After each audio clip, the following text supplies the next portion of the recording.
Jadi kita bisa mengakali seperti itu.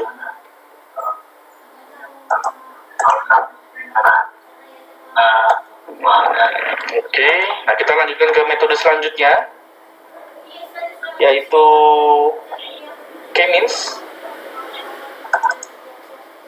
K-means sudah belum?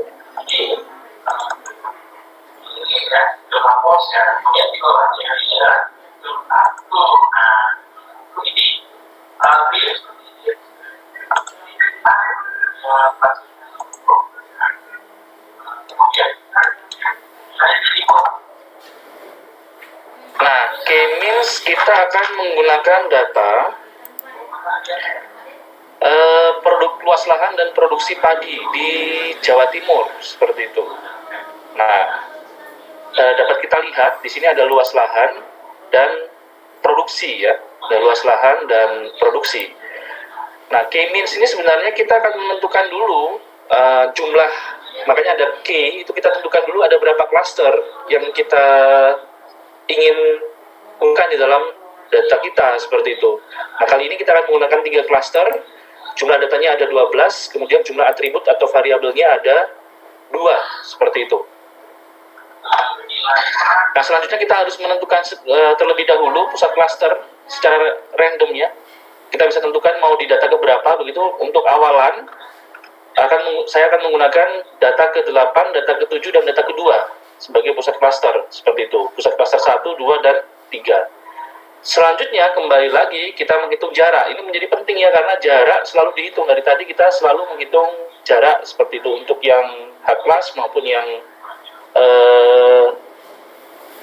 K-means ini. Nah, kita menghitung jaraknya. Kita hitung dari luas lahan dan produksi ini ke pusat datanya. Pusat data klaster pertama, pusat data klaster kedua, dan pusat data klaster ketiga. Kita lihat hitungnya. Nah, kita akan memilih jarak yang terpendek seperti itu. Nah, ini jarak yang terpendek adalah 15, berarti klaster kedua. Nah, penentuan klaster ini ditentukan dari dia masuk ke dalam klaster yang mana yang terdekat dengan dia, seperti itu. Ini untuk iterasi pertama, maka seperti ini pengompokannya. Jadi 8, 9 masuk ke klaster 1, 1, 4, 6, 7, 10, 11, 12 klaster 2, 2, 3, dan 5 masuk ke klaster 3. Selanjutnya kita ulangi lagi. Di iterasi yang kedua, kita hitung rata-ratanya. Jadi tadi kan 8 dan 9 ya. 8 dan 9, ini 8 dan 9 dari iterasi yang sebelumnya. Kita hitung rata-ratanya. Data 8 dan data 9 itu rata-ratanya berapa? Untuk variabel 1 dan variabel 2. Demikian juga untuk klaster 2 dan klaster 3. Kita hitung rata-rata dari anggotanya sehingga membentuk pusat klaster yang baru. Nah, ini adalah pusat klaster yang baru, diambil dari rata-rata yang sebelumnya. Nah, lalu kita menghitung lagi jarak ke pusat klaster yang baru untuk masing-masing anggota dari data kita. Lalu kita cari yang terdekat di mana. Lalu kita kelompokkan ulang. Nah, ini ada pengelompokan ulang di sini. 8, 9 masuk ke klaster 1 tetap, klaster 2, 1, 6, 7, dan 10, 12, klaster 3, 1, 2, 3, 4, 5, dan 11. Lalu kita ulangi lagi di iterasi ketiga. Kita menghitung pusat klaster yang baru. Pusat klaster yang baru, baik klaster 1, klaster 2, dan klaster 3 dari rata-rata anggotanya. Dari iterasi yang sebelumnya, lalu kita mendapatkan pusat klaster yang baru. Lalu kita hitung kembali jarak semuanya. Kita lihat yang terpendek, seperti itu. Kita lihat yang terpendek. Penentuan klaster itu awalnya bebas, tapi nanti kita bisa menggunakan patokan dari SSE ataupun silhouette value untuk menentukan K optimal ya. Tapi sebenarnya pada dasarnya bebas sih, kita yang menentukan. Tapi kita bisa melihat yang optimal yang mana. Tapi saya tidak jelaskan yang optimal di sini, nanti sebenarnya lebih enak pakai kode ya, nanti kita lihat. Karena sebenarnya kalau misalnya menggunakan error, kita juga menggunakan asumsi di sana, seperti itu ya. Nah, tapi di luar cakupan kali ini ya, ini hanya menjelaskan bagaimana cara K-means dihitung. Nanti kalau misalnya ingin diskusi lebih lanjut, kita bisa japri aja mas. Nanti saya bisa kasih kode di R, bagaimana menghitung K yang optimal, seperti itu menggunakan grafik ya. Kita akan lihat errornya. Nah, ini proses yang iteratif ya, Bapak dan Ibu sekalian. Terus demikian dilakukan hingga tidak ada perubahan yang berarti dari pengelompokannya. Nah, iterasi ketiga dan keempat ini pengelompokannya sama, seperti itu. Tidak ada perubahan. Sehingga berhenti di iterasi keempat. Sehingga ini adalah klaster akhir ya, anggotanya klaster 1 itu anggotanya 8, klaster 2 itu 1 sampai 7, dilanjutkan 10 sampai 12, lalu klaster 3 anggotanya 9, seperti itu. Itu terakhir, karena memang pusat klasternya akan terus bergerak dari satu iterasi ke iterasi yang lain, karena memang dia prosesnya iteratif seperti itu. Sangat sederhana, tapi cukup powerful juga kalau kita ingin menggunakan K-means di dalam analisis data kita, seperti dalam data mining. Sekarang saya harus admit dulu. Seperti itu. Mudah-mudahan bisa menjawab ya Pak Andi terkait dengan penentuan klaster. Awalnya memang bebas, tapi sebenarnya adakah yang optimal? Nanti akan kita japri aja kalau misalnya ingin lebih lanjut. Itu yang K-means. Saya sepertinya mungkin tidak ada pertanyaan. Ada pertanyaan lagi terkait K-means? Bisa ambil di chat aja ya. Saya berlanjut karena ada lain yang lebih panjang nanti penjelasannya. Ini kita skip saja karena tidak terlalu, ini masih di unsupervised. Save. Lalu kita masuk. Nah, ini yang paling menarik dari unsupervised algorithm ya di data mining, yaitu SOM. Nah, SOM ini sendiri adalah bagian dari neural network. Sebenarnya dia neural network ya, tapi yang ini unsupervised, tidak ada data train maupun data test, tidak ada.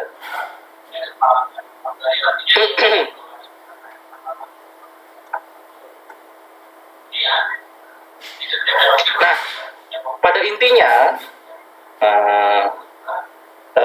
building block dari SOM itu adalah ada inputan layer, terserah variabelnya berapa saja. Lalu kemudian kita masukkan ke dalam seperti jaringan saraf, ada weight, kan terkoneksi satu dengan yang lain ya, ada weight-nya, lalu ada node akhirnya. Node akhir ini adalah hasil kali antara nilai inputan dengan bobotnya, dapatlah node seperti itu. Nah, jumlah nodenya ini yang menentukan adalah, pengguna ya, analis ya, mau berapa kali berapa, dan bentuknya seperti apa, apakah square, apakah heksagonal. Kalau dia bisa memilih square atau heksagonal. Seperti itu. Nah, kemudian nanti akan dipetakan. Nah, dia juga prosesnya iteratif dan menggunakan jarak juga, seperti itu. Akan menggunakan jarak juga. Nah, kita akan menggunakan kita menggunakan data ini, padi jagung kedelai yang tadi. Kemudian kita akan melihat pengelompokannya. Cara menghitungnya bagaimana? Nah, ini data yang 15 data kita. Kita lihat, kemudian kita normalisasi. Normalisasinya menggunakan rumus seperti ini. Nilai aslinya dibagi ya kalau yang ini ya, dibagi nilai maksimumnya. Seperti itu. Ini normalisasinya seperti itu.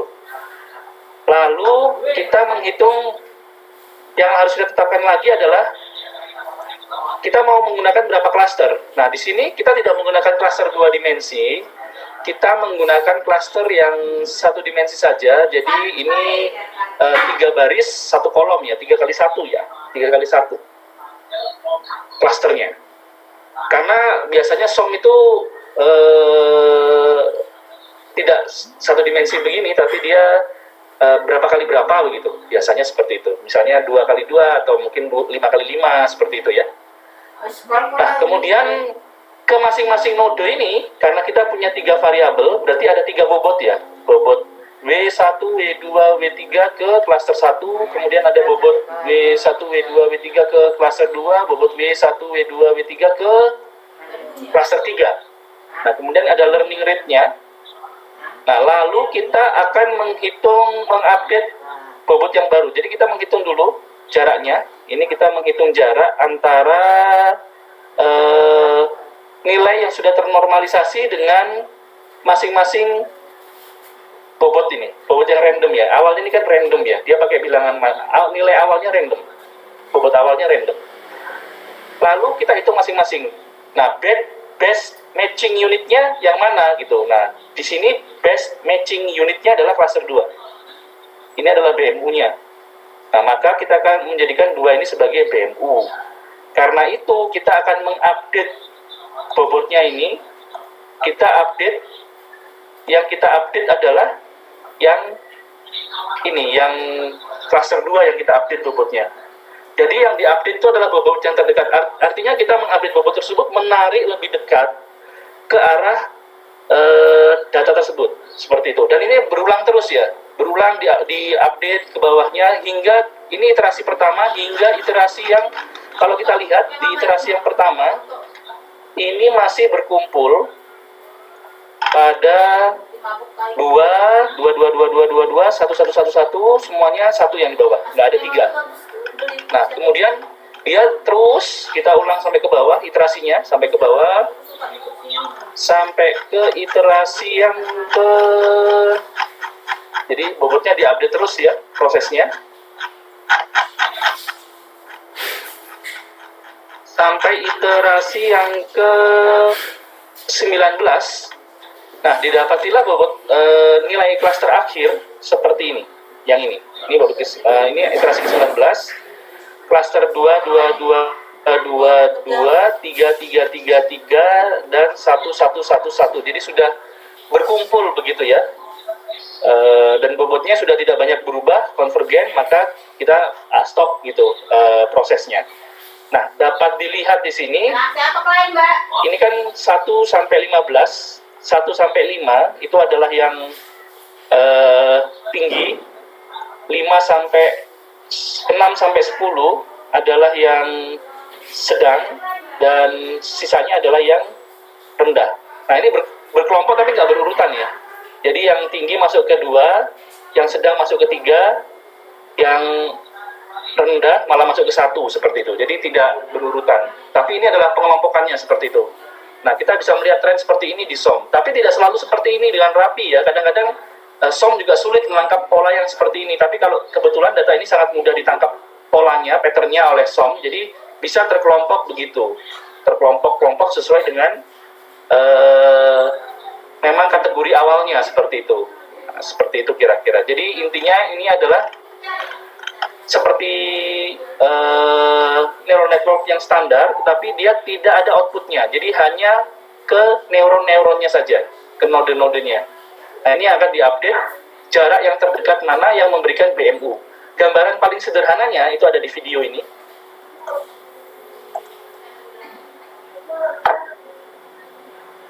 Jadi ini adalah node awal, kemudian seiring berjalannya iterasi dia akan bergerak ya.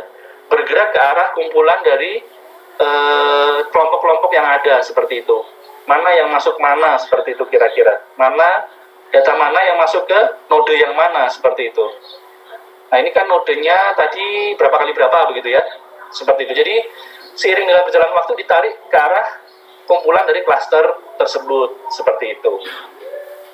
Itu untuk SOM ya. Sederhana. Sebenarnya sederhana. NLP juga sebenarnya sederhana. Nanti akan saya jelaskan. Ini kita skip aja, nanti kita akan ada prakteknya juga. Kita masuk ke yang supervised sekarang, yang linear regression. Ini sudah sangat familiar pasti dengan linear regression. Kalau ada pertanyaan langsung aja ya, langsung saja di kolom chat, nanti akan dibahas begitu. Nah, kalau linear regression, pasti semuanya sudah tahu. Di Excel itu sudah ada.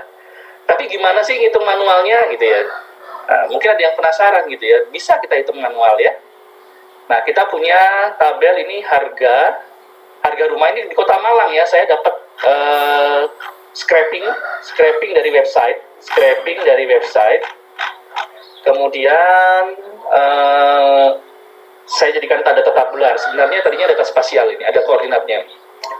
Lalu ada nilai luas tanah dan luas bangunan seperti itu. Ada luas tanah, luas bangunan, dan harganya di dalam miliar ya. Harganya di dalam miliar.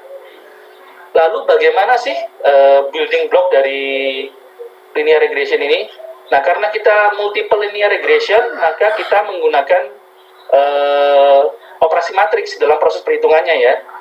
Nah, jadi kalau kita mau memprediksi betanya, ini kan vektor Y, kemudian ada matriks X, di mana ada intercept diwakili angka 1 ini, lalu ada XX-nya, kemudian ada parameternya, beta 0 sampai beta 1 dan beta kesekian itu, kemudian ada errornya ya. Nah, bagaimana kita mendapatkan betanya? Betanya ini adalah dari intercept hingga beta 1 hingga beta N, gitu, beta K di sini. Nah, caranya adalah dengan melakukan perkalian matriks X ini, X transpose dikalikan dengan X, kita inverse, kita kalikan X transpose dikalikan Y. Nah, itu kita dapat nilai betanya. Nah, bagaimana caranya? Pertama, X-nya ini kan LT dan LB. LT dan LB kita plus 1 ya. 1 interceptnya ya. Jangan lupa ditambahkan 1. 1 ini adalah nilai interceptnya. Jadi kita transpose terlebih dahulu. Lalu kita kalikan X transpose dikalikan X, itu dapatnya ini. Matriks ini. Cara ngalikannya gimana? Kembali lagi kita menggunakan matriks multiplication yang sudah saya contohkan tadi ya. Kita mengalikan, tapi urutannya nggak boleh kebalik ya. Kita harus mengalihkan dulu X transpose-nya, kita kalikan X. Jadi yang di depan adalah X transpose, baru di belakangnya adalah X. Begitu, baru kita mendapatkan ini. Lalu kita mengalihkan X transpose dengan Y, dapatnya ini. X transpose kita kalikan dengan Y, dapatnya adalah ini, seperti itu. Lalu X transpose X kita inverse, ini adalah inverse-nya, menggunakan real stat ya tadi ya, kita inverse. Ada tadi inverse di real stat, jadi di add-ins, real statistics, lalu ada matrix operation, ini ada inverse, kita pakai inverse yang ini, kita inverse. Lalu kita kalikan antara X transpose X inverse, kita kalikan dengan X transpose Y, dapatnya adalah ini. Nah, ini adalah intercept-nya, karena kan kita punya intercept, jadi kan beta 0 tambah beta 1 kali X1 tambah beta 2 kali X2, ini beta 0-nya, ini beta 1-nya, ini beta 2-nya, seperti itu. Nah, dapat dilihat, ini sama dengan perhitungan Excel ya, ini perhitungan manual, lalu perhitungan Excel-nya sama, seperti itu. Ini koefisiennya. Nah, lalu bagaimana cara kita menghitung R-square-nya? Ya, sebenarnya kita bisa hitung RMSE, bisa, MSE, bisa, tapi kita yang sudah familiar kan R-square ya. Lalu bagaimana cara menghitung R-square-nya? Nah, cara menghitung R-square-nya adalah kita memasukkan modelnya ini. Ini kan ada, berarti kan modelnya Y sama dengan beta 0 ditambah beta 1 kali X1 tambah beta 2 kali X2 ini ya. Dapatnya Y hat ya. Ini adalah Y hat-nya. Lalu kita hitung Y min Y prep kuadrat, lalu Y min Y kuadrat. Nanti kita bisa menghitung sum square error-nya atau sum square residualnya dan sum square totalnya dengan cara menjumlahkan ini. Ini rumusnya di bawah ini ada. Nah, lalu kita dapatkan SSE dan SST, lalu kita bisa menghitung R square. Nah, R square-nya hasil perhitungan manual adalah 0,67 ya. Lalu bagaimana hasilnya? Ya sama ya, R square-nya 0,67. Nah, sesederhana itu ya untuk regresi. Tadi sudah yang unsupervised, lalu kita masuk ke yang supervised. Ada data trainnya, ini kita membuat modelnya, ketemulah model regresi linearnya seperti itu secara manual. Ternyata menggunakan perkalian matriks itu sudah bisa seperti itu. Operasi matriks bisa. Jadi seperti itu untuk regresi linear. Kalau ada pertanyaan, langsung dimasukkan ke kolom chat saja. Saya skip lagi yang ini, yang regresi linear. Kita masuk ke yang selanjutnya, yaitu logistic regression. Nah, ini mungkin banyak yang sudah mengenal, mungkin ada yang belum juga ya. Kalau tadi regresi linear, Y-nya itu kan continue ya. Nah, kalau ini Y-nya discrete dan discrete-nya binomial 0,1 begitu ya. Nah, kalau di regresi linear yang tadi, yang biasa, Y-nya berdistribusi normal, sedangkan kalau di regresi logistik, Y-nya berdistribusi binomial, seperti itu. Nah, tentu rumus aslinya sebenarnya awalnya sama, di beta 0 tambah beta 1x1 tambah beta 2x2 tetap sama, tetapi nanti berbeda karena di Y-nya itu binomial, nanti kita akan ada seperti ini, dan kita menghitung P-nya. Nah, bagaimana sih rumusnya seperti ini ya, ini nggak perlu hafalkan, dilihat saja. Nah, untuk menghitung P-nya, kita mendapatkan bisa pakai yang ini, bisa pakai yang ini. Saya pakai yang ini, seperti itu. Nah, P-nya ini akan menggambarkan ini Y prediksinya, probability-nya adalah Y prediksinya, sedangkan Y ini adalah aktualnya. Nah, lalu bagaimana kita bisa mengejas beta 0, beta 1, dan beta 2? Karena kan untuk mendapatkan ini kita harus mengejas ini kan. Nah, caranya adalah dengan menggunakan solver ya. Kalau solver ini add-in bawaan ya.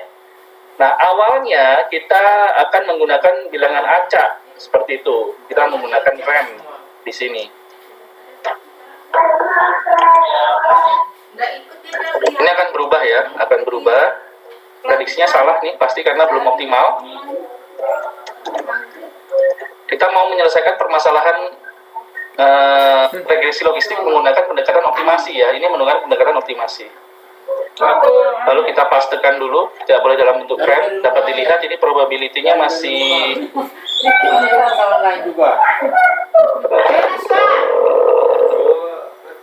format cells. Itu ada sudah di panci, tinggal diangatin aja kuahnya, ya. Nanti dibawakan. Masih satu semua. Nah, kita akan adjust nilai beta 0, beta 1, dan beta 2-nya menggunakan solver. Jadi kita menggunakan data, lalu kita solver.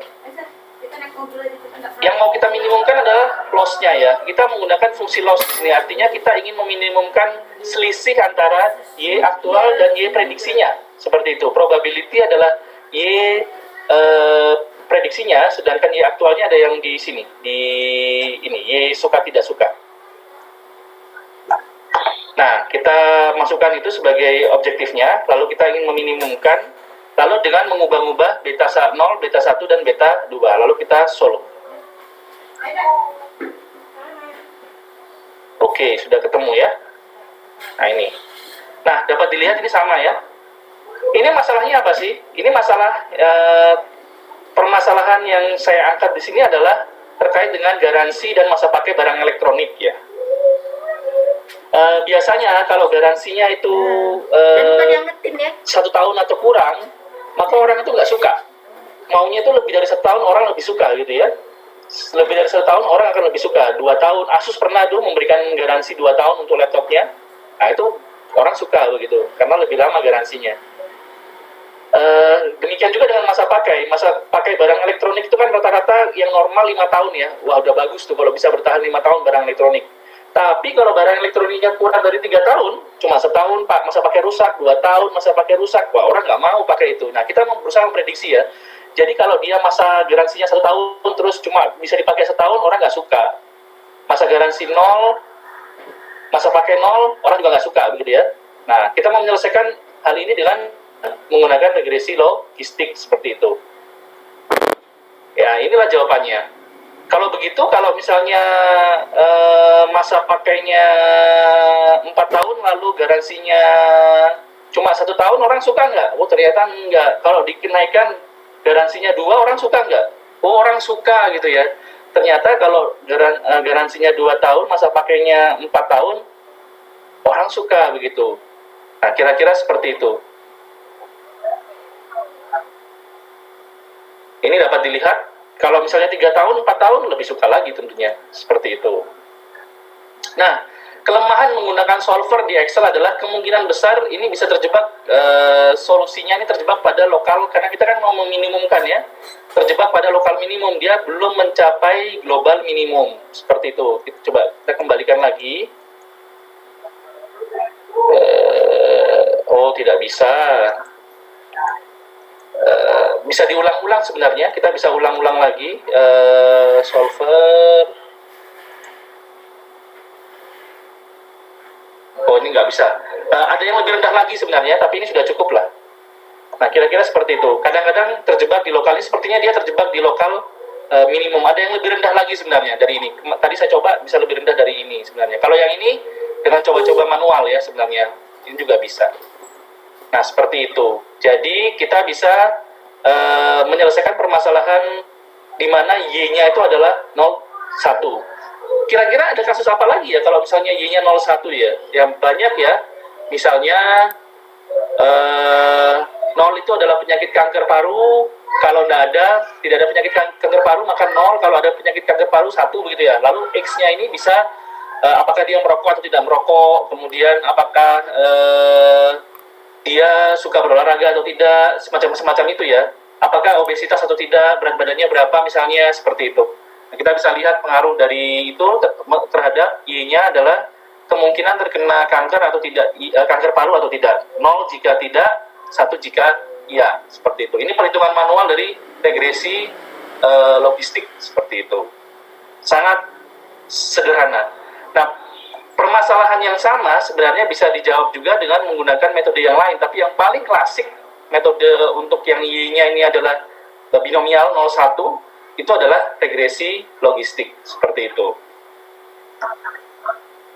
Oke, kalau ada pertanyaan langsung di kolom chat saja. Saya akan langsung menuju ke kasus berikutnya. Ini saya kebut biar bisa selesai tepat waktu ya, karena masih ada banyak yang harus dibahas, yaitu KNN. Nah, kalau KNN ini cukup sederhana ya. Sebenarnya kalau KNN ini juga prinsipnya namanya K-nearest neighbor. Kita menentukan kelas dari sebuah data baru berdasarkan nilai terdekatnya, nilai tetangga terdekatnya, K tetangga terdekat. K ini bisa kita tentukan mau pakai 2, 3, 4, 5, terserah ya, mau pakai berapa nilai tetangga terdekat. Sebagai contoh, misalnya kita menggunakan kasus padi jagung kedelai. Ya. Kemudian kita ingin melihat data yang baru ini 11, 11, 6. Ini masuk ke kelompok yang mana ya? Seperti itu. Pertama-tama, kita harus menghitung dulu jarak 11, 11, 6 ini ke teman-temannya, ke yang lain. Jaraknya berapa? Ini jaraknya. Lalu kita urutin tuh jaraknya. Kita urutin jaraknya dari yang paling rendah jaraknya. Ya, artinya kan paling dekat ya, kalau paling kecil jaraknya ya. Nah, dia kelasnya berapa yang paling dekat? 5 yang terdekat itu kelasnya 1, 1, 1, 2, 1. Itu yang paling dekat. Kita vote aja. Dari ini yang paling banyak muncul, kita pakai mode. Kalau di Excel kita bisa menggunakan mode, mencari modus ya. Modusnya berapa? Modusnya 1. Ya sudah, berarti 11, 11, 6 ini dia masuk ke dalam kelompok 1. Karena tetangga-tetangganya semuanya 1 loh. Ya sudah, berarti dia 1 gitu. Kira-kira seperti itu. Karena menggunakan K-nearest neighbor. Seperti itu ya, sederhana juga. Jadi sebenarnya konsep-konsep ini cukup sederhana, bisa kita kerjakan di Excel. Pemahamannya ya, konsepnya seperti itu, bisa kita kerjakan di Excel. Tetapi kalau misalnya ingin untuk data yang lebih besar, ya jangan pakai Excel, pakai yang lain saja, seperti itu. Bisa pakai R, saya sudah memperkenalkan R dan mengintegrasikannya dengan Excel ya, seperti itu. Lalu yang selanjutnya adalah SVM ya. Nah, SVM ini juga tujuannya sama, ingin men-train sebuah model. Nah, modelnya ini ngapain sih? Nah, modelnya ini beda sama regresi tadi. Modelnya ini ingin membuat hyperplane. Hyperplane ini apa? Hyperplane ini adalah garis decision line sebenarnya. Jadi garis yang memisahkan dua kelompok tepat pada jarak yang sama begitu ya. Jadi dia akan memisahkan di tengahnya seperti itu. Dari kelompok terluarnya. Dapat dilihat ini adalah anggota terluarnya. Lalu dia memisahkan di tengah. Nah, permasalahannya sama. Kita punya masa garansi dan masa pakai ya, garansi dan masa pakai. Kalau dia seperti tadi, kalau dia di atas 2 tahun atau 2 ikut ya, 2 atau di atas 2 begitu. Maka dan masa pakainya di atas 3 tahun, 3 atau di atas 3 tahun, maka dia mendapatkan nilai 1, sedangkan kalau kurang dari itu mendapatkan nilai -1, bukan 0 ya kalau di sini. Kenapa kok bukan 0? Terkait dengan perhitungan matematisnya seperti itu, karena kita ingin objektifnya adalah meminimumkan setengah W transpose dari bobotnya, dari bobot W transpose kali W, dengan constraint YI B transpose XI plus B lebih besar dari 1 untuk seluruh I, seperti itu. Jadi ini nggak usah terlalu diperhatikan, ini intinya kita menghitung, ini objektifnya, lalu ini adalah W1 X1 W2 X2, ini constraint-nya sudah dimasukkan sesuai dengan rumus di sini. Nah, ini adalah skornya, yang kita lihat adalah tandanya. Yang kita lihat adalah tandanya saja. Seperti itu. Lalu ini untuk menghitung decision hyperplane-nya. Seperti itu, dan margin hyperplane-nya. Margin plus maupun margin min. Nah, karena kita mendekatinya sama seperti regresi logistik ya, kita mendekatinya menggunakan permasalahan optimasi, maka sebenarnya kita bisa awalnya adalah memberikan nilai 1 saja. Kita memberikan nilai 1, lalu kita ingin meminimumkan nilai objektifnya ini. Kalau misalnya tadi 4 juga 1 ya. Nah, kita bisa menggunakan solver untuk meminimumkan nilainya. Coba kita masukkan 1, atau mungkin ren aja, sama dengan ren. Kita masukkan ren saja.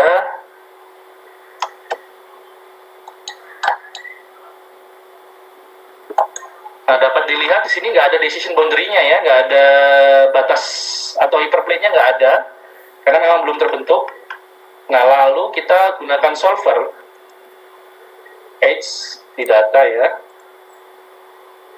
Nah, tujuannya adalah mengecilkan objektif, lalu dengan mengubah W1, W2, dan B, lalu subjektif to constraint-nya adalah yang seperti ini, jadi harus lebih besar sama dengan 1, seperti itu constraint-nya.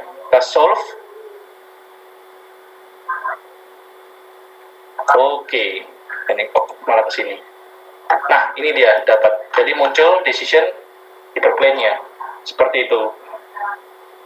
Sehingga kalau misalnya kita punya kasus baru, misalnya masa garansinya 0, lalu masa pakainya cuma 1 tahun, orang suka nggak? Oh, ternyata orang nggak suka karena -1 ya. -1 berarti orang nggak suka. Karena kalau 1 suka, -1 nggak suka, seperti itu.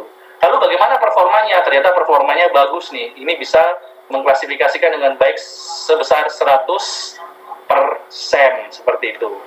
Nah, jadi cukup oke ya, SVM linear. Itu yang SVM, kita lanjut lagi. Ini saya kecilkan aja. Kita lanjut lagi ke decision tree. Nah, decision tree ini ada banyak variasi. Kebetulan variasi yang akan saya tampilkan kali ini adalah Bagot decision tree. Pada intinya, decision tree itu ingin mencari split poinnya ya. Bagaimana kita men-split data dengan tepat agar hasil split kita itu pure begitu. Jadi yang kita ukur adalah impurity-nya. Nah, kita menetapkan split 5,386 ini dasarnya apa? Seperti itu. Ya bisa saja sih suka-suka ya. Kalau misalnya di ini kita bisa menetapkan yang paling bagus mana. Nah, cara mengetahui yang paling bagus gimana nih? Split yang paling bagus kita menggunakan indeks, bukan indeks ya, ukuran yang disebut sebagai entropi. Nah, setelah kita mendapatkan entropi, kita bisa menghitung information gain. Bisa juga menggunakan Gini indeks sih sebenarnya. Selain entropi kita bisa menggunakan Gini, tapi saya memilih menggunakan entropi. Nah, bagaimana cara menghitung entropi? Sebenarnya kita menghitung dengan seluruh, jadi di X1 ini kita hitung semuanya. Kalau misalnya splitnya di 2,3, nilai entropinya, nilai information gain-nya, kita hitung entropi dulu, baru kita hitung information gain itu berapa.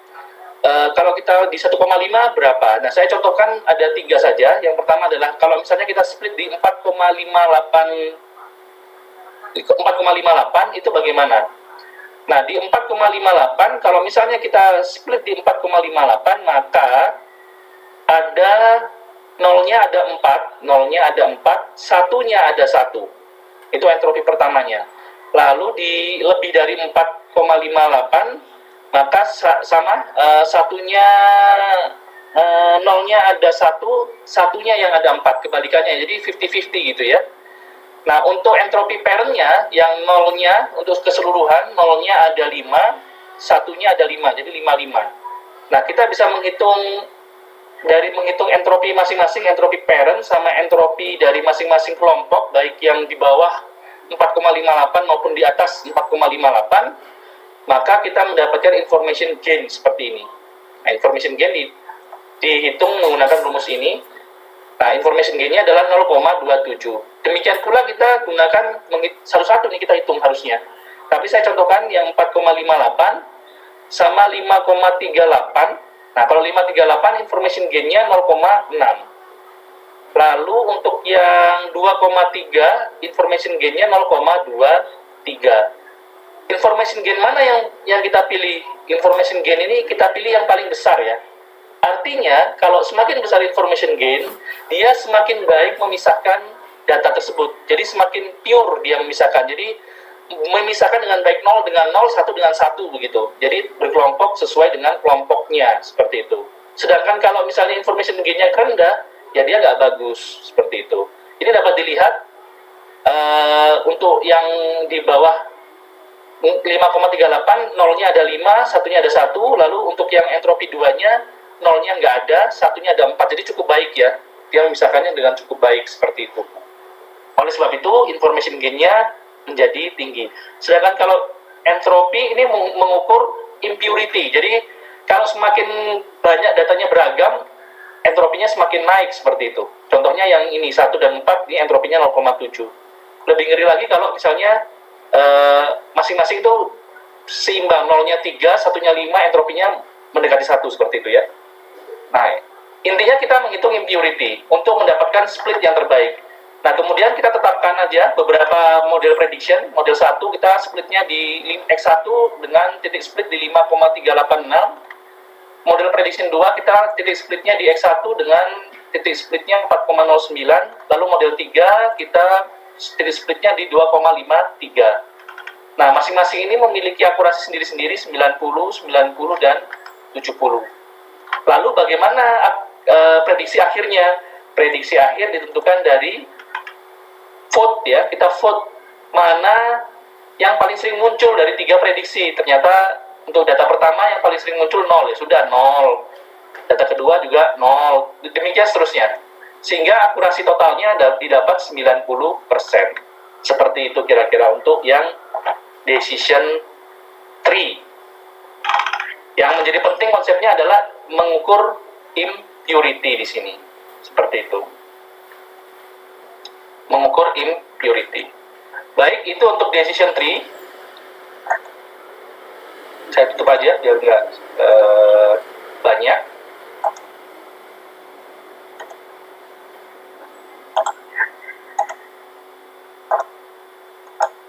Oke, no, don't save. Don't save. Oke, selanjutnya kita masuk ke, nah ini yang cukup penting yaitu MLP. Seperti itu.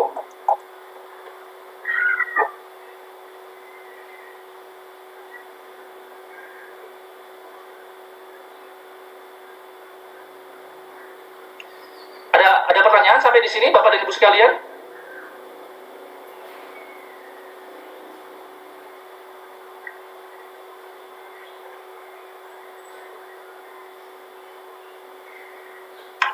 Oh, ini ada pertanyaan sebenarnya. Oke.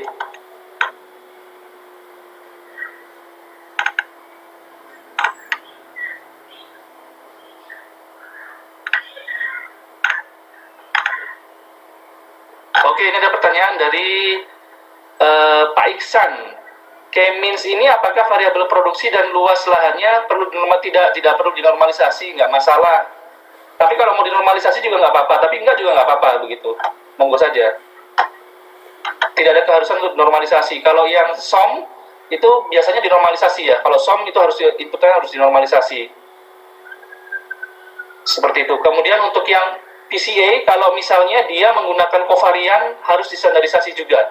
Seperti ini, kok nggak mau kebuka ya MLP, sebentar ya. Lalu data Pusat Madisnya di Kemis bagus sekali, Pak. Iya, ini sepertinya data fiksi juga sih sepertinya, bukan data asli ya, bukan data dari Kementan, seperti itu. Learning rate itu ditentukan dari seberapa besar kita ingin setiap iterasinya dia belajar begitu. Pergerakan untuk mencapai titik lokal minimumnya itu dia mencarinya itu seberapa jauh gitu lompatannya. Lompatannya menggunakan learning rate incrementalnya berapa banyak. Biasanya sih magnitudenya kecil ya. 0,1, 0,6, jangan 1 gitu ya, sudah kebesaran 1 itu. Bahkan mungkin 0,01 kalau mau, tapi kalau semakin kecil kan semakin lama, banyak gitu kan. Seperti itu. Tapi pasti magnitudenya kurang dari 1. Seperti itu. Untuk mendapatkan dataset seperti ini, nah ini masih datasetnya untuk Excel masih yang sederhana ya. Saya banyak bikin sendiri sih.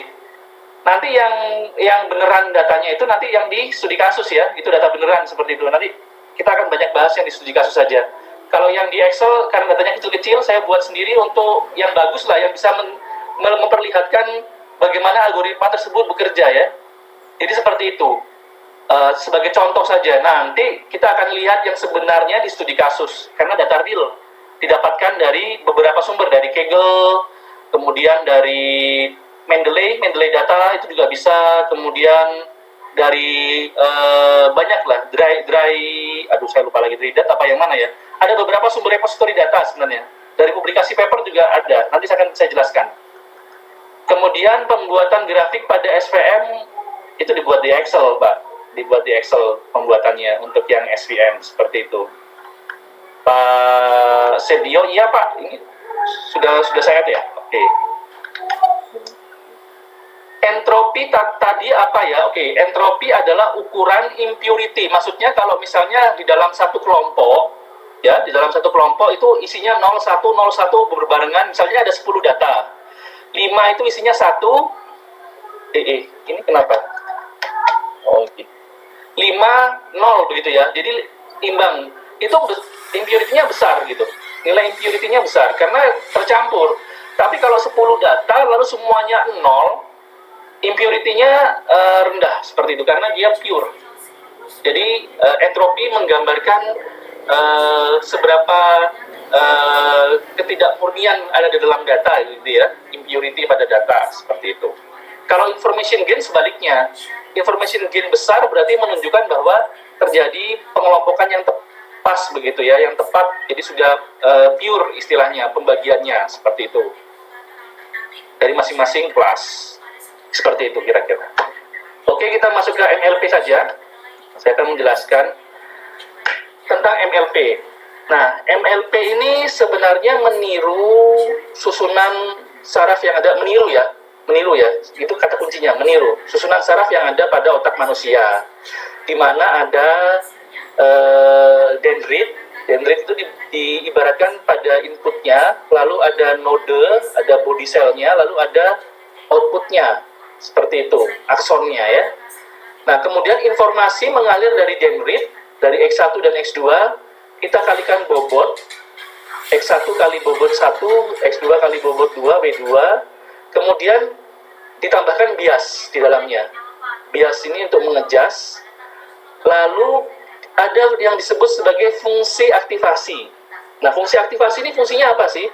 Fungsi aktivasi ini fungsinya adalah memperkenalkan nonlinearitas pada neural network ya. Artinya neural network ini mampu menyelesaikan permasalahan yang nonlinear, bukan hanya yang linear saja, seperti itu. Jadi dia juga mampu menyelesaikan permasalahan nonlinear. Nah, untuk fungsi aktivasinya ada banyak. Ada hypertangent function, ReLU function, sigmoid function, identity function. Nanti kita akan menggunakan sigmoid function seperti itu. Nah, selanjutnya ada lagi yang disebut sebagai hidden layer. Nah, hidden layer inilah node di antara input layer dan output layer. Lalu ada lagi yang disebut sebagai deep learning atau deep neural network. Itu apa ya? Ya sebenarnya deep neural network itu adalah seperti ini, cuma hidden layernya lebih dari satu gitu. Dua minimal ada 2 hidden layer sudah dapat dikatakan bahwa jaringan tersebut adalah deep. Itu definisi dari buku ya, bukan saya yang buat definisi begitu. Kalau butuh bukunya saya berikan japri aja seperti itu literaturnya. Jadi cukup itu. Kenapa? Karena tahun 90-an dengan arsitektur seperti itu aja komputernya juga sudah sudah lumayan repot gitu ya. Tapi sekarang tentu sudah jauh lebih canggih lagi. Hidden layer-nya bisa ratusan begitu, kemudian nodenya bisa ribuan begitu, banyak banget kombinasinya, parameternya jutaan seperti itu. Lalu dari X1 ke H1, X2 ke X1 ke H1 dan H2, X2 ke H1 dan H2 nanti masuk ke output. Ternyata dengan meniru susunan saraf manusia seperti ini, itu bisa menyelesaikan permasalahan klasifikasi maupun regresi loh. Seperti itu. Nah, yang akan saya contohkan adalah bagaimana neural network bisa menyelesaikan permasalahan klasifikasi seperti itu ya. Ya sama contohnya pakai yang tadi, masalah garansi dan masa pakai ya. Ini contoh sederhana saja. Jadi kita punya 8 data. Kemudian ini adalah inputnya. Lalu bagaimana menghitung hidden layer yang pertama ya, node H1 ya. Nah, node H1 ini dihitung dengan mengalihkan bobot. Jadi kalau kita lihat, ini mengalihkan bobot I1 dikali bobot I1 ke H1, I2 dikalikan bobot I2 ke H1, ditambah bias. Lalu dimasukkan ke dalam fungsi aktivasi sigmoid seperti ini ya. 1 bagi 1 plus E min X, ini dia rumusnya. Dan kita masukkan ke dalam rumus itu, seperti itu. Ini kita masukkan ke dalam rumusnya.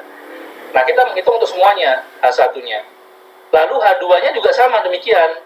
Kita kalikan I1 dikalikan bobot I1 ke H2, I2 dikalikan bobot I2 ke H2, ditambah bias H2, dimasukkan ke dalam fungsi aktivasinya, sigmoid ya, seperti itu.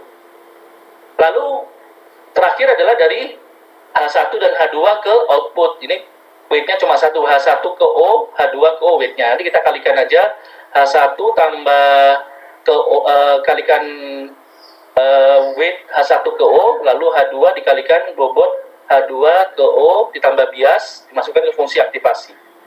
Nah, hasilnya adalah ini. Ini masih belum dimasukkan ke fungsi aktivasi ya. Ini masih yang sebelum dimasukkan ke fungsi aktivasi. Ini rumusnya seperti ini. Lalu kita mendapatkan predicted probability-nya. Lalu bagaimana supaya predicted probability ini adalah predicted class-nya, ini bukan saya ketik ya, ini adalah kalau misalnya predicted probability-nya lebih dari 0,5 dia masuknya 1, kalau kurang dari 0,5 masuknya 0. Ini adalah rumus ya. Ya kembali lagi, kita kan perlu mengadjust bobot-bobot ini ya, ini yang harus di-adjust. Awalnya ini adalah bobot random Bapak dan Ibu sekalian, proses trainingnya di situ. Ini adalah bobot random. Ini adalah bobot random. Nah, agar ini bisa bergerak dengan baik, pola dari predicted class ini bisa mengikuti pola yang asli, pola aktual, maka ini perlu dirubah-rubah nilainya. Nah, merubah-rubahnya gimana? Menggunakan solver. Bagaimana tujuannya supaya selisih antara nilai aktual dengan nilai prediksi ini kecil? Kita menggunakan errornya, ukurannya adalah square error. Nah, square error ini adalah selisih antara predicted probability dengan actual class. Ya, ini rumusnya ya. Kita ingin meminimumkan selisih antara nilai aktual dengan nilai predicted. Seperti itu intinya. Oh, ini masih bilangan acak ini. Saya harus copy dulu. Lalu kita sum. Errornya kita sum ke dalam SSE ini. Kita sum ke dalam SSE ini. Lalu setelah di sum, kita ingin meminimum, kita kasih lambda dan penalti. Lambda dan penalti ini mirip dengan learning rate ya. Kira-kira konsepnya seperti itulah. Dia nggak persis sama sih. Intinya agar ketika dioptimasi tidak terjebak ke dalam lokal minima seperti itu. Nah, kita pakai solver aja untuk menyelesaikan permasalahan ini. Salah lagi. Solver. Nah, yang ingin kita minimumkan adalah yang ini ya, errornya yang sudah ditambahkan lambda dan penalti. Lalu dengan mengubah-ubah bobot ini yang mau kita ubah-ubah, ini jangan dicentang ya, agar nilainya bisa ke minus gitu. Kalau enggak nanti positif nggak bisa selesai nanti masalahnya. Kita solve aja. Oke, sudah ketemu. Nah inilah baru bergerak, tadinya kan satu semua kan, sekarang sudah bergerak. Lalu bagaimana kita memprediksi data yang baru ya? Kita lihat aja nih. Kalau misalnya masa garansinya 2 tahun, kemudian masa pakainya 3 tahun, kira-kira orang suka nggak? Oh, ternyata orang suka. Kalau masa garansinya 2 tahun, masa pakainya 2 tahun, orang suka nggak? Oh, masih suka kalau di sini. Kalau tadi nggak ya. Kalau dia 1 tahun, masa pakainya orang suka nggak?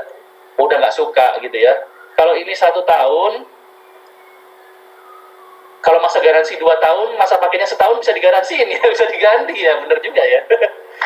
Kemudian 1 tahun nggak suka juga. Tapi kalau garansinya setahun, tapi masa pakainya ternyata 5 tahun misalnya, ya orang suka juga gitu. Make sense ya, berarti ternyata neural network bisa digunakan untuk permasalahan ini. Kalau garansinya setahun, kemudian masa pakainya 5 tahun orang suka, masa pakainya 4 tahun orang suka nggak ya? Masih suka juga. Masa pakai 3 tahun, suka nggak? Masih suka. Ini suka nggak sukanya dari mana sih? Dari data kita ya. Bukan ini datanya kita buat ya. Artinya memang tadi menggunakan ini datanya saya buat dengan logika yang tadi. Kalau kurang dari 1 tahun atau kurang, garansinya orang nggak mau, 0. Kalau misalnya masa pakainya lebih dari 3 tahun orang mau, kalau kurang dari 3 tahun orang nggak mau. Itu dasarnya. Jadi dia belajar dari data ini. Dan dia cukup bagus loh memprediksinya, seperti itu kan. Make sense gitu. Dengan logika yang sederhana. Kalau di data semacam ini aja oke, saya rasa di data Bapak dan Ibu juga bisa oke sih sebenarnya. Seperti itulah kira-kira. Jadi, deep learning yang nganeh-nganeh itu, yang istilahnya sangat nge-hype itu, deep learning itu dasarnya di sini sih, sangat sederhana seperti ini. Intinya seperti itu. Cuma memang lebih kompleks ya nanti optimizer-nya, karena memang optimizer ini, seperti solver ini kan optimizer ya, sama error-nya ini, untuk kasus yang lain, misalnya kasus multi-class, atau kasus prediksi, ya itu menggunakan error function. Ini kan error function ya, error function yang berbeda-beda lagi. Nah, sebenarnya ada untuk saya juga membuat Excel untuk yang lain, tapi kali ini saya cuma karena waktu yang terbatas tidak saya sampaikan. Ada neural network untuk klasifikasi multi-class, artinya kelasnya ini nggak cuma 2 aja, bisa lebih dari 2 ya, bisa lebih dari 2. Ada juga. Kemudian regresi, untuk permasalahan regresi itu juga ada saya buat juga untuk permasalahan regresi. Nah, yang menarik adalah kalau menggunakan neural network, regresi itu Y-nya bisa lebih dari 1, Bapak dan Ibu sekalian. Kalau di regresi biasa kan Y-nya cuma 1. Kalau menggunakan neural network, Y-nya bisa lebih dari 1. Maksudnya gimana? Sekali jalan kita bisa prediksi 3Y, Y1, Y2, Y3 misalnya. Atau 4Y sekalian gitu. Bisa juga, 4Y juga nggak masalah. Jadi nanti outputnya di belakang ini bisa fleksibel, bisa banyak begitu. Baik untuk permasalahan klasifikasi maupun untuk permasalahan prediksi atau regresi. Jadi outputnya ini bisa multi output seperti itu. Kira-kira itu untuk NLP. Ini ada pertanyaan lagi nggak ya? Oke, tinggal setengah jam waktunya. Ini saya agak buru-buru ya. Memang kayaknya waktunya kurang lama ya. Ini masih ada PCA KNN. Saya akan singkat saja. Pertanyaannya saya jawab belakangan. Nah, kalau PCA KNN ini sebenarnya menggabungkan antara PCA dan KNN. Jadi, bagaimana sih kalau kita ingin setelah kita PCA, baru kita KNN-kan, seperti itu. Jadi, konsepnya sama. Setelah di PCA, kita KNN-kan. Pertanyaannya saya keep dulu ya, nanti kita jawab belakangan aja. Nah, sama seperti yang tadi, kita PCA-kan dulu, data yang tadi.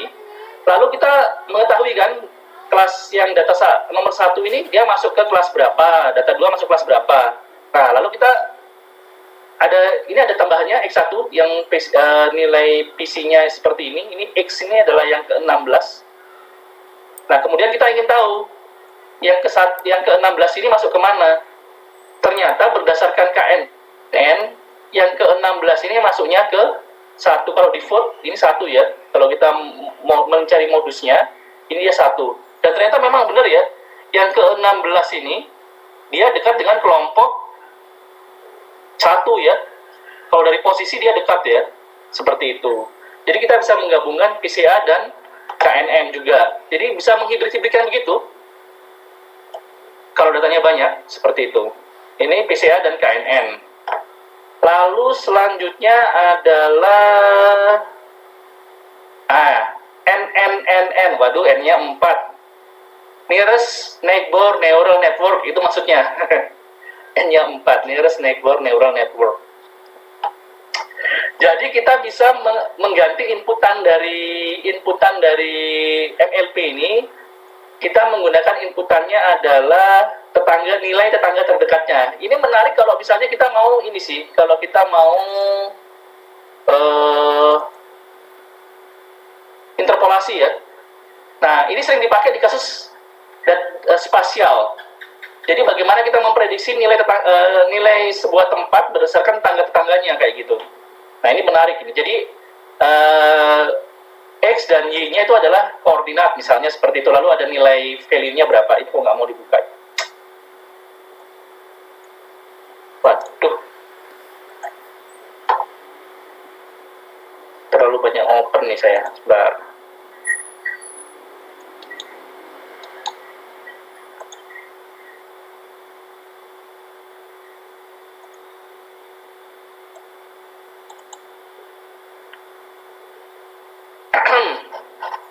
Ini yang terakhir, nanti kita banyak berdiskusi saja di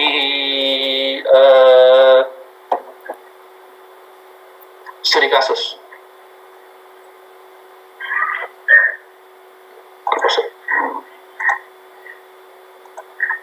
Punya saya ini kadang-kadang kalau sekali klik itu nggak mau buka. Nah, ini sama yang MLP tadi, tapi kasusnya sama juga untuk garansi dan masa pakai, tapi kita akan menghitung dulu nilai tetangga terdekatnya ya. Jadi untuk data 1, nilai tetangga terdekatnya kelasnya berapa sih? Kita hitung dulu semuanya. Nilai kelas yang terdekatnya berapa? Kelasnya 00, 00, dan seterusnya. Kemudian kita gunakan itu untuk memprediksi. Jadi kalau misalnya tetangga terdekat 2, ini 2 tetangga terdekat ya. Kalau dia 2 tetangga terdekatnya 1, 1, maka nilainya berapa? Ternyata nilainya 1. Kalau 2 tetangga terdekatnya 00, nilainya 0 ya. Ini memang kayak gitu ya, sederhana. Tapi bisa diselesaikan juga untuk kasus ini. Ini akan menjadi lebih menarik kalau misalnya bukan 0101 lebih banyak dari ini. Tapi kasusnya ini sederhana ya, saya buat sederhana. Nah, Bapak dan Ibu sekalian bisa memodifikasi file ini untuk mencoba-coba kombinasi data yang ada. Jadi kalau misalnya kombinasinya nggak cuma 01 ini, 01 terlalu sederhana sebenarnya. Memang saya nggak bisa membuat yang lebih kompleks ya. Tapi kalau misalnya ingin, ya nanti kita japri aja ya. Ada kasus apa gitu, bagaimana kita bisa menentukan sebuah nilai baru berdasarkan nilai tetangga terdekatnya menggunakan neural network. Seperti itu juga bisa, namanya nearest neighbor neural network. Kalau yang 1100 gini sih mah gampang, tapi dia juga bisa menyelesaikan ya. Bobotnya juga berubah ya. Ini bobotnya juga berubah walaupun mirip-mirip gitu. Intinya dia juga bisa memprediksi. Kalau misalnya 2, jadi tapi nggak di luar ini sih, di luar range ya, karena kita cuma punya 2 ya, 1 atau 1 dan 0 seperti itu. Oke, itu untuk nearest neighbor neural network ya. Itu akhir dari yang Excel. Kita akan masuk ke R. Sekarang kita akan masuk ke R. Tadi ada evaluation matrix, nanti akan saya bahas evaluation matrix bagaimana kita mengevaluasi performa dari algoritma kita, seperti itu. Bagaimana kita mengevaluasi performa dari algoritma kita. Saya jawab pertanyaan dulu sebentar, saya stop share dulu.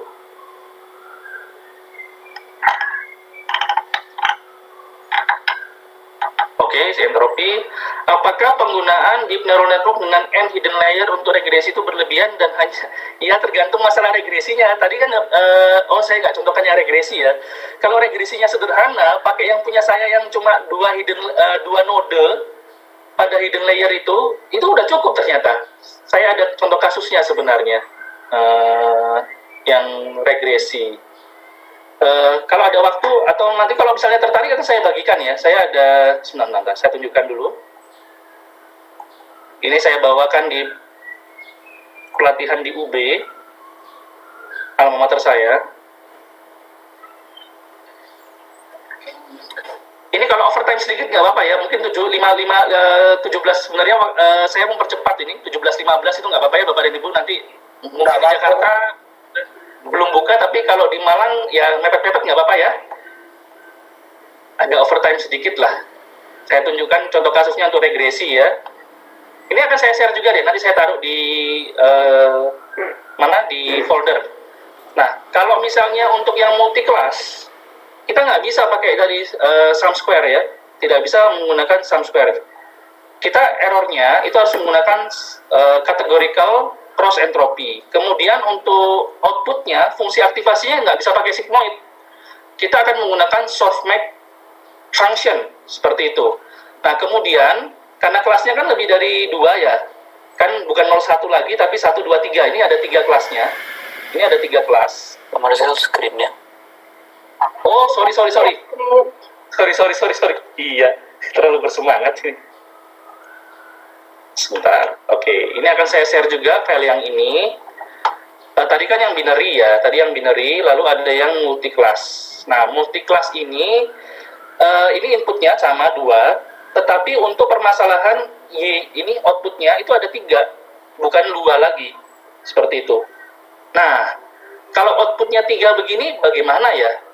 Kita tidak bisa menggunakan cara yang biasa. Kalau di TensorFlow, tadi ada yang membahas TensorFlow, ada yang disebut sebagai one-hot encode. Mungkin pernah dengar ya, one-hot encode. Nah, kita melakukan one-hot encode. Namanya keren banget ya, one-hot encode. Ternyata isinya gitu aja ya, di Excel juga bisa. Artinya kita membuat 3 kelas one-hot encode. Kemudian kalau misalnya aktual kelasnya 1, maka yang kita kasih nilai 1 adalah aktual kelas one-hot encode 1. Itu. Yang 1 kita kasih nilai 1. Lalu kalau nilai kelasnya 2, yang kita kasih nilai 1 di yang 2. Seperti itu. Kalau yang nilai 3 aktualnya, kita kasih nilai 1-nya di yang 3. Seperti itu ya. Lalu outputnya sendiri-sendiri. Ada output 1, output 2, dan output 3. Ini nilainya masing-masing. Lalu bagaimana kita mengetahui hasil prediksinya? Nah, hasil prediksinya adalah yang probabilitasnya paling besar, yang prop-nya paling besar. Nah, bagaimana menghitung prop-nya yang paling besar? Caranya adalah menggunakan fungsi softmax. Rumusnya kayak begini, tapi sebenarnya di Excel bisa juga pakai. Keren banget ya kalau di TensorFlow, softmax function gitu ya. Tapi di Excel juga inilah softmax function di Excel. Jadi sebenarnya proporsi saja, proporsi dari estimated value-nya. Intinya softmax itu. Nah, kalau misalnya kita lihat ya, ini kan aktual kelasnya 1 ya. Nah, yang probabilitasnya paling besar adalah yang output 1. Kalau yang kelas 2 yang besar outputnya yang 2. Kalau kelasnya 3, dia output yang paling besar keluarnya 3. Seperti itu. Nah, kemudian yang lain lagi adalah loss-nya. Kalau untuk yang multi kelas, loss-nya nggak bisa pakai loss yang biasa. Itu sebabnya kalau di TensorFlow itu ada banyak loss ya. Kalau untuk permasalahan yang binomial, itu menggunakan sigmoid, bisa outputnya. Tapi kalau sudah yang multi class, kita menggunakan categorical cross entropy atau multi class cross entropy disebutnya. Ini dia. Keren juga namanya, rumusnya kayak gini. Tapi gimana sih? Ya ini rumusnya. Di Excel bisa juga gitu. Kita buat gitu ya.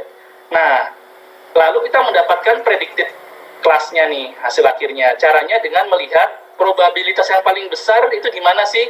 Oh, ternyata yang output 1, maka dia kelas 1. Output 2, maka kelas 2. Intinya kita mengubah-ubah bobot ini aja. Coba ya kita ganti bobotnya ya, karena memang inisialisasi, tadi ada yang bertanya kayaknya ya, inisialisasi bobotnya dapatnya dari mana? Awalnya itu random awalnya random. Ini yang mau kita rubah-rubah, agar selisih antara prediksi dengan aktual itu semakin kecil. Selisihnya kita lihatnya dari mana? Dari loss function-nya ya, fungsi loss-nya, seperti itu. Ini kita rubah dulu, lihat, ini kan nggak main ya, ini predicted class-nya 1 semua gitu kan. Yalah, memang nggak dioptimasi kan, belum dioptimasi. Seperti itu. Lalu kita optimasi ya. Gimana cara optimasinya? Menggunakan solver, lagi-lagi ya. Solver itu optimizer ya, kalau di TensorFlow, optimizer-nya itu ada banyak. Ada stochastic gradient descent, Adam, ada banyak lah. Kita pakai ini aja solver. Solver itu pakai optimizer-nya namanya GRG nonlinear ya. Ada banyak sih, tapi yang kita pakai yang GRG nonlinear. Buatin lagi. Sebentar. Solver, lalu kita set objektifnya adalah ini ya. Error ditambah, bukan SSI ini harusnya saya ganti, ini harusnya loss, categorical cross entropy harusnya. Lalu by changing variable-nya yang ini ya, yang ini nih, yang mau kita change. lalu kita meminimumkan, bukan memaksimumkan, bukan pada nilai tertentu, lalu kita solve. Oke, ketemu dia solusinya. Nah, lihat kan, bergerak dia ya. Hanya dengan mengubah bobot ini. Bayangkan, dengan arsitektur yang sesederhana ini loh, kita sudah bisa memprediksi dengan tepat. Ini 100% benar loh. Tapi kayaknya masalahnya emang nggak rumit sih. Dia nggak ada yang saling tumpang tindih ya. Seperti itu. I1, I2-nya nggak terlalu rumit gitu hubungannya. Hubungannya juga kayaknya linear itu. Seperti itu. Jadi bisa tercluster dengan, bukan cluster ya, terkelompok dengan baik ya. Sesuai dengan kelasnya. Kelas 1, kelas 2, maupun kelas 3. Seperti itu. Ini yang multi kelas. Lalu, dengan yang tadi sama dengan binary, kita bisa mengubah outputnya. Outputnya adalah regresi gitu. Nah ini regresi ya, I1, I2. Lalu ini actual value-nya, ini predicted value-nya. Caranya gimana? Sama, merubah-rubah H ini juga, merubah weight dan biasnya. Lihat selisihnya kan nggak terlalu besar kan? Make sense kan? Hanya dengan yang sederhana seperti ini. Ini Bapak dan Ibu bisa ubah juga ya. Jadi kalau misalnya mau buat coba-coba neural network ngajar ke mahasiswa begitu, kalau ada yang dosen di sini, kemudian ingin menggantikan regresi dengan cara yang lebih non parametrik, neural network ini non parametrik ya. Nah bisa pakai ini aja, nggak usah pakai R, pakai Excel di sini. Yang saya berikan ini bisa juga pakai ini aja. Nanti tinggal disesuaikan aja. Ditambah aja jumlahnya ke bawah untuk trainnya, untuk membuat modelnya ini. Kalau mau merubah arsitekturnya, ini kan arsitektur ya namanya. Susunan dari ininya baru dirubah. Kalau I-nya mau ditambah, dipelajari aja caranya gimana untuk nambah. Kalau misalnya nggak tahu, bisa beritahu saya. Kalau misalnya inputnya mau buat lebih dari 2, gimana ya? Bisa. Kalau inputnya mau lebih dari 2, 3, 4, 5, H1, H2-nya lebih banyak, tentu akan lebih kompleks, tetapi tetap bisa begitu. Dilakukan di Excel. Ini untuk yang outputnya tunggal. Tadi saya sebutkan bahwa bisa untuk yang multi output ya. Nah, ini yang multi output. Dapat dilihat. Nah, tapi kalau yang multi output, loss-nya tentu nggak bisa. Kalau solver itu hanya bisa objektifnya hanya bisa 1. Lalu bagaimana ngakalinnya? Saya membuat sum produk dari error yang ada. Seperti itu. Saya kasih bobot di bawah. Jadi ini jadi satu error tunggal. Tapi dapat dilihat, kalau ini errornya salah, awalnya ini errornya nggak pas gitu ya. Akhirnya nggak bisa mencapai solusi yang bagus begitu. Ini jauh nilainya. Tapi akhirnya ketemu juga sih, bisa. Loss ini menjadi penting ya. Optimizer dan loss ini menjadi penting agar mendapatkan hasil yang baik. Nah, dapat dilihat selisih antara aktual ini, nilainya ini hasil ini ya, kali bobot ya. Perkalian bobot neural network-nya dengan node-nodenya ya. Dapat dilihat di sini. Nah, ini prediksinya dekat ya. 2, 2, 4, 3,37 seperti itu. Kemudian ini bergerak bersama, seperti itu. Ini bergerak bersama. 6 tuh ya, ini dekat lah seperti 48, 47,36. Seperti itu. Jadi MLP ini sangat fleksibel, baik untuk permasalahan klasifikasi maupun permasalahan regresi dengan arsitektur yang sama bisa untuk 2 permasalahan sekaligus seperti itu. Makanya memang sekarang dasar dari deep artificial intelligence yang lagi ngetrend sekarang adalah deep learning, atau itu bahasa kerennya deep learning, atau bisa kita sebut juga deep neural network. Ya dasar-dasarnya ya gini-gini aja sih sebenarnya. Cuma memang arsitekturnya sudah lebih kompleks ya. Ini adalah feed forward neural network. Tapi kalau untuk time series itu kita menggunakan recurrent neural network. Kalau untuk citra kita menggunakan convolutional neural network dan seterusnya ya. Ada banyak arsitektur ya. Ada banyak variasi arsitektur.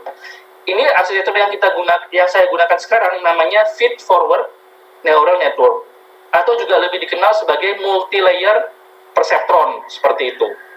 Kira-kira seperti itu. File ini akan saya bagikan juga nanti, saya taruh di repositori belakangan, seperti itu. Nah, itu untuk yang Excel. Ada pertanyaan, tadi sudah banyak pertanyaan, sepertinya saya stop share dulu, saya jawab lagi. Iya, jadi kalau untuk permasalahan regresi sederhana pakai file Excel yang saya berikan tadi bisa diselesaikan. Jadi nggak usah pakai TensorFlow lah. Kalau cuma untuk regresi sederhana saja, bisa pakai Excel. Kita buat neural network-nya di Excel secara manual bisa seperti itu. Lalu bagaimana cara menentukan bobot? Bobot ditentukan awalnya random, lalu bagaimana kita mengoptimasi bobotnya dengan menggunakan solver ya, seperti itu. Dengan menggunakan solver. Beda deep neural network dengan RNN apa? RNN adalah salah satu jenis dari deep neural network. Deep neural network itu ada banyak. Ada deep neural network yang feed forward, deep feed forward. Jadi MLP tapi layernya banyak gitu ya. MLP tapi layernya banyak. Hiddennya lebih dari 2. Hiddennya lebih dari 1, minimal 2 ya. Itu sudah disebut deep. Lalu ada convolutional neural network, itu juga deep neural network. Lalu RNN sendiri dapat dikategorikan sebagai deep neural network. Jadi RNN adalah bagian dari deep neural network, jenisnya. Ada banyak jenisnya deep neural network, seperti itu. Ini Pak Iksan ini ya, pernah belajar ANN dengan TensorFlow, namun kebingungan pertimbangan pemilihan optimizer, apakah Adam RMS. Nah, ini dia. Ya, jadi bahkan kabarnya kan sekarang Facebook sudah mendapatkan ini juga ya, mengembangkan optimizer yang paling baru ya. Intinya optimizer itu adalah mencegah terjebak dia bagaimana proses penurunan bobot pencarian bobot yang paling optimum itu sampai ke titik mana yang paling pas begitu ya, yang paling kalau tujuannya adalah minimum berarti global minimum, titik minimum yang paling minimum untuk seluruh area penyelesaian, seperti itu. 3 dimensi ya area penyelesaiannya, seperti itu. Jadi mana yang menggunakan apa, seperti itu. Nanti bisa dilihat saja lebih lanjut terkait dengan optimizer. Dan optimizer ini sangat penting ya, supaya kita mendapatkan bobot yang paling tepat, seperti itu. Itu sedikit penjelasan terkait dengan optimizer. Tapi jangan salah, selain optimizer yang paling penting adalah loss function juga, Pak. Kalau loss function itu ibarat tujuan. Optimizer itu ibarat naik bis, naik pesawat, apa naik apa gitu ya. Optimizer itu tools untuk mencapai tujuannya. Seperti itu. Kalau tujuannya juga bingung, salah. Kita mau pergi ke Jakarta tapi malah pergi ke Surabaya begitu. Nah, itu juga bisa salah. Jadi ini berteman ini ya. Loss function dengan optimizer itu berteman. Harus pas pemilihannya, seperti itu. Bu Arianti ini tertarik apa ya? Tertarik overtime. Oke. Atau filenya, saya kasih filenya. Kalau untuk file yang tadi ya, yang neural network. Kalau untuk prediksi harga saham bisa dengan RNN. Bisa, tapi nggak bisa dengan Excel ya Pak. RNN itu sangat sulit direplikasi di Excel. Nggak bisa. Kalau saya penasaran untuk mereplikasi RNN di Excel, tapi sepertinya kok bisa sih sebenarnya, bisa. Saya pernah lihat ada yang mencoba melakukan. Tapi yang sederhana. Nanti kapan-kapan deh yang RNN di Excel ya. Tapi tidak sesederhana yang MLP ya, yang feed forward ya. Kalau feed forward itu cukup sederhana untuk direplikasi di Excel seperti itu. Kalau yang RNN konsepnya sedikit beda lagi, karena dia pada satu waktu bersamaan itu ada satu inputan yang masuk bersama dan diproses bersama, seperti itu. Agak sedikit berbeda konsepnya. Baik, kita lanjut ke studi kasus ya. Kita lanjut ke studi kasus menggunakan R. Saya share screen lagi. Pertanyaannya kita tunda sedikit ya, nanti biar waktunya cukup. Saya menggunakan RGUI yang basic ya, bukan RStudio, mohon maaf. Karena memang saya bukan pengguna RStudio. Seperti itu. Pertama-tama kalau kita menggunakan R, kita harus menentukan direktori kerja dulu. Saya meletakkan data saya di sini, kemudian dataset, kemudian studi case R. Nah, kita masukkan di data set R ya. Oke. Kita mulai dari mana dulu ya? Ada beberapa soalnya nih.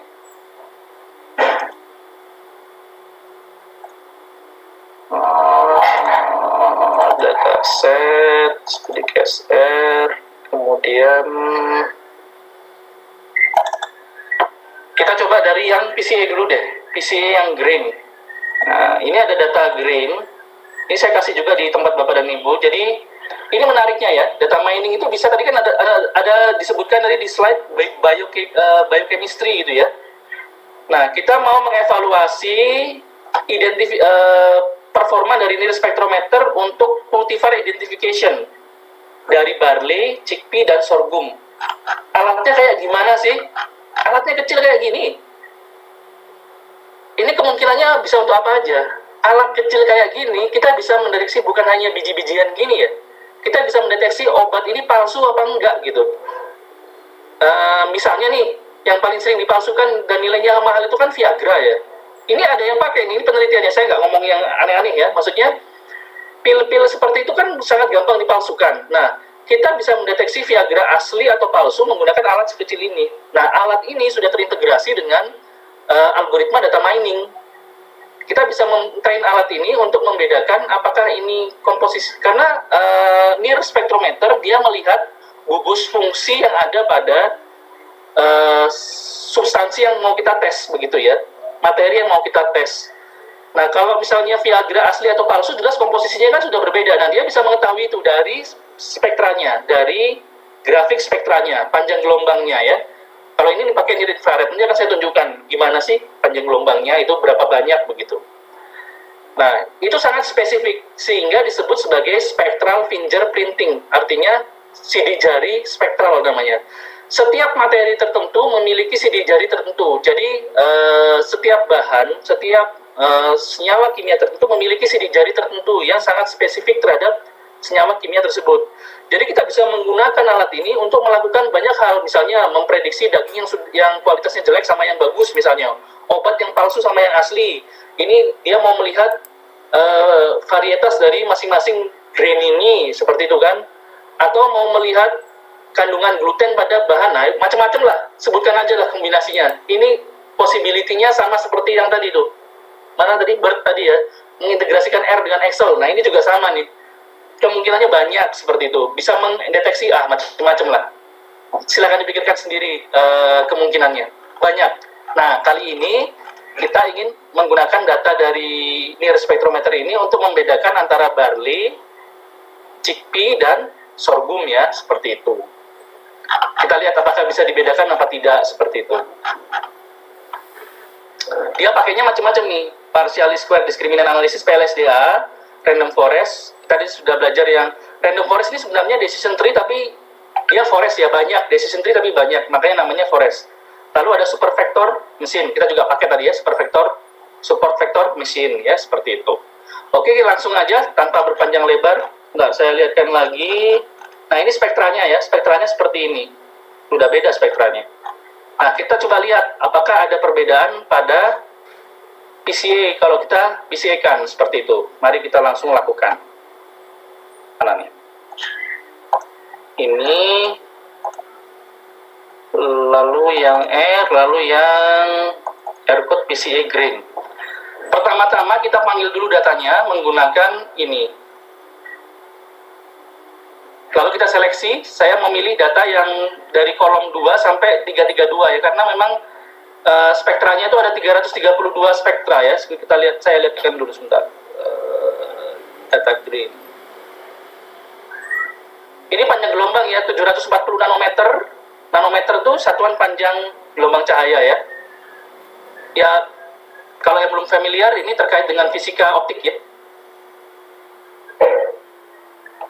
Hingga panjang gelombang 1070 nanometer, seperti itu. Nah, ini setiap bahan itu punya karakteristik spektral tertentu, atau disebut sebagai ciri utama, atau disebut juga sebagai spectral fingerprinting ya.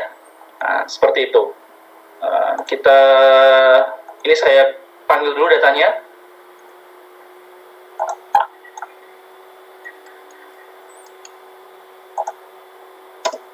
Oke, sudah. Lalu saya sama kayak di tadi ya, lakukan printcom. Ini dulu sih. Yang bawahnya itu untuk grafik aja. Kalau di R tuh grafiknya agak ribet ya, kita harus masukkan perintah supaya grafiknya cantik gitu.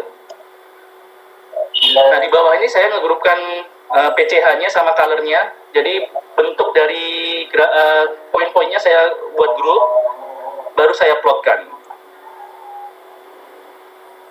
Ini untuk plot aja sih, semuanya yang di bawah ini untuk plot aja. Pasti.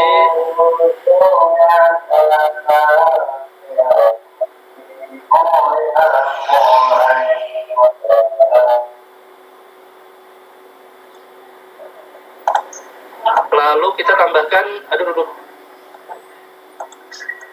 grid lines.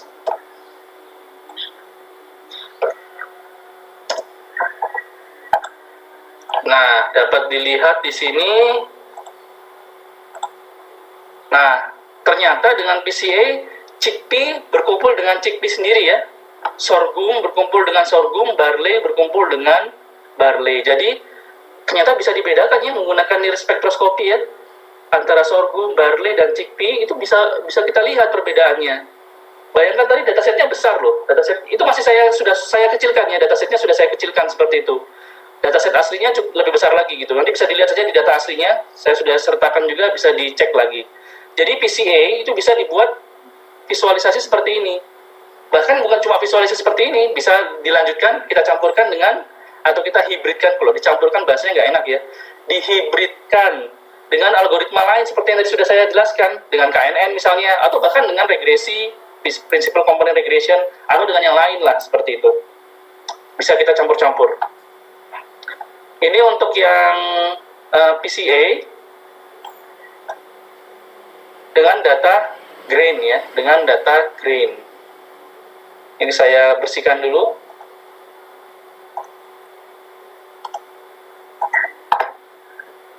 Lalu yang kedua adalah menggunakan data milk. Kita ingin menggunakan SOM ya. Nah, kalau SOM ini memang agak sedikit repot ya. Kalau SOM ini bagaimana kita membandingkan hasil akhirnya dengan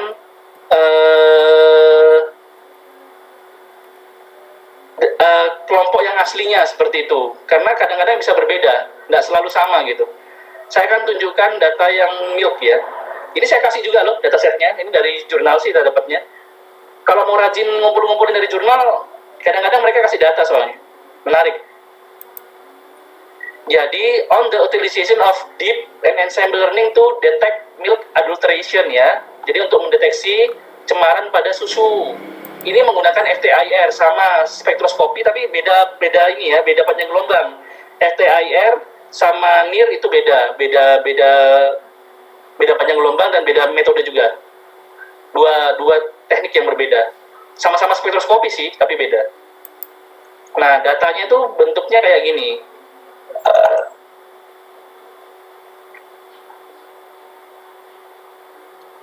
Jadi ini ada waktu pengambilan, lalu apakah dia tercemar apa enggak? Ada yang tercemar peroxide, ada yang raw, ini artinya enggak tercemar apa-apa ya, mentah gitu ya, asli lah. Ada tercemar bikarbonat, ada tercemar formaldehid, ada tercemar starch, tepung ya, ada tercemar peroxide, ada tercemar ditambahin sukros, seperti itu. Nah, kita ingin memprediksi susu yang tercemar sama yang tidak tercemar. Menggunakan apa? Menggunakan, kalau prediksi nanti pakai SVM, tapi yang awalnya kita ingin melihat, bisa nggak sih SOM ini mengelompokkan antara yang tercemar dengan yang tidak tercemar, seperti itu ya? Bisa nggak?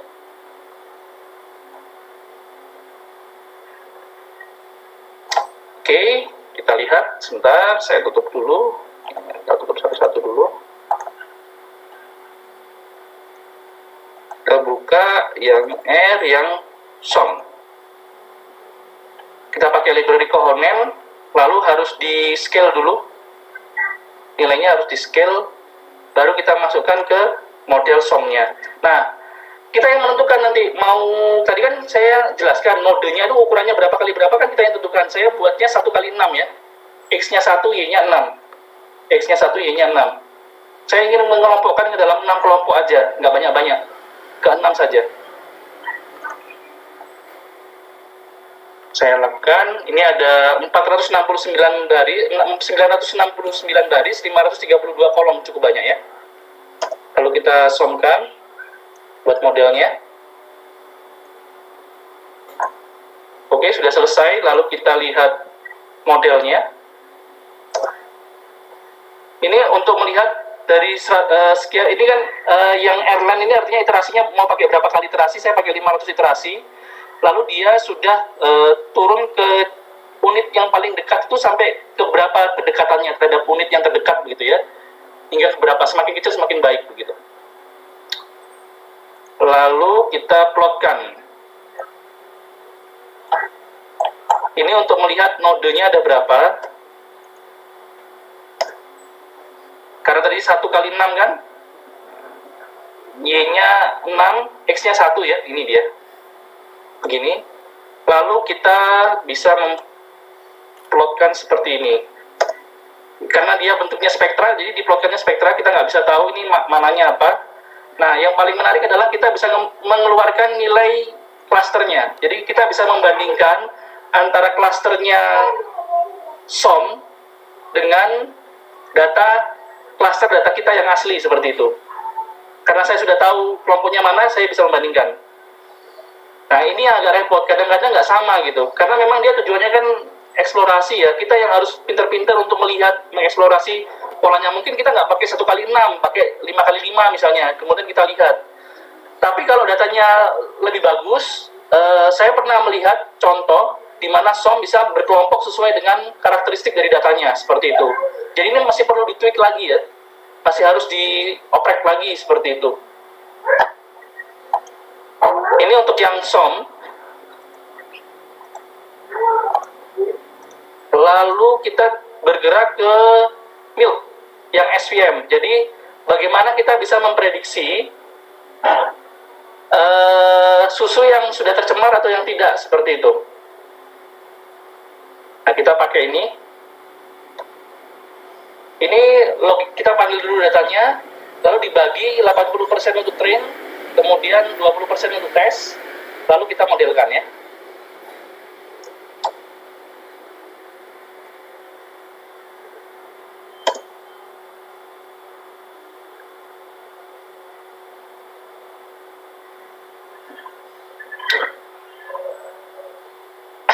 Sambil menunggu, mungkin ada yang mau bertanya, silakan di kolom chat saja, nanti saya jawab seperti itu.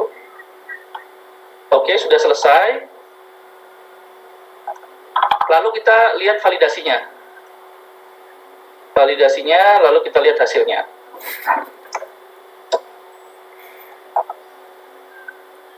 Nah, langsung saya copy semua aja ya.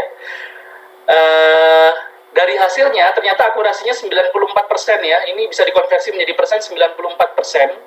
Artinya dengan data tes yang kita miliki, SVM linear ini mampu memisahkan antara, jadi dia bisa memprediksi, oh kalau misalnya pola dari spektranya itu kayak gini, dia tercemar. Kalau polanya seperti ini, dia tidak tercemar, seperti itu. Nah, ini bisa digunakan di mana sih? Di quality control di pabrik, dan ini sudah dipakai ya. Jadi ada produsen alat FTIS, alat analitik begitu, dia bisa melakukan analisis otomatis. Nah, ini bisa dikombinasikan, algoritma ini bisa dikombinasikan dengan alat tersebut, seperti itu. Kita bisa menerapkan algoritma data mining ke dalam data-data dalam alat-alat seperti itu, kita kombinasikan seperti itu. Nah, kita juga bisa melihat performa mesin ini menggunakan ini, kurva ROC. Nanti akan saya jelaskan kurva ROC itu apa, kemudian nanti bagaimana membaca confusion matrix seperti ini ya, untuk hasil klasifikasi seperti itu. Intinya dia berhasil 94% tepat memprediksi mana yang tercemar, mana yang tidak. Ya cukup bagus ya, 94% ya. Cukup bagus. Ini untuk kasus yang susu. Kita berlanjut ke kasus yang lain, yaitu credit card. Nah, ini yang menarik nih, credit card nih, bagi yang teman-teman dari background sosial ya. Credit card. Ini ada data, variabelnya nggak diberitahu ya, tidak diberitahu kita apa saja variabelnya, tapi yang pasti kelasnya ini adalah transaksinya berapa dolar ya, ini transaksi berapa dolar. Lalu kelasnya ini adalah kelas, kalau 1 dia fraud, kalau 0 bukan fraud. Sebenarnya datanya ini tak imbang ya, datanya sebenarnya nggak imbang, saya buat jadi seimbang. Artinya sebenarnya datanya ini besar. Data aslinya saya kasih ke Bapak dan Ibu, ini sangat data yang besar, dataset Sudikis, credit card fraud ini ada 147 MB ya, ada 200 ribu baris, 200 ribu data transaksi seperti itu. Dan ini adalah keterangannya, nanti bisa dibaca saja keterangannya. Dari 200 ribu itu transaksi, cuma 490 yang fraud. Bayangkan, gak imbang banget kan? Dari 200 ribu, 400 yang fraud. begitu, karena memang fraud itu jarang terjadi ya, rare event. Nah, tapi saya buat jadi seimbang seperti itu untuk memperkenalkan metode analisisnya terlebih dahulu, SVM. Nah, kita coba saja yang SVM.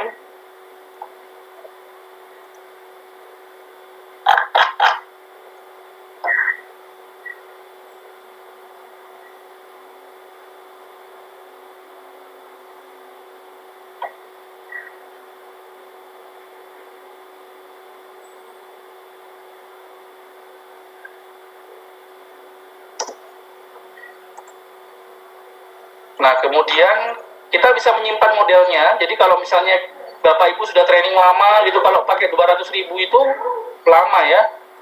Nah, 200.000 data tadi itu lama trainingnya. Saya kemarin aja nyoba training 200.000 itu 2 jam nggak selesai-selesai gitu. Jadi kayaknya kalau sudah selesai dalam waktu 10 jam misalnya, ya harusnya modelnya disimpan ya untuk kita memprediksi yang masa akan datang begitu. Nah, kita menyimpannya dengan perintah ini. Lalu memanggil kembali dengan perintah yang ini. Nah, selanjutnya saya akan validasi saja.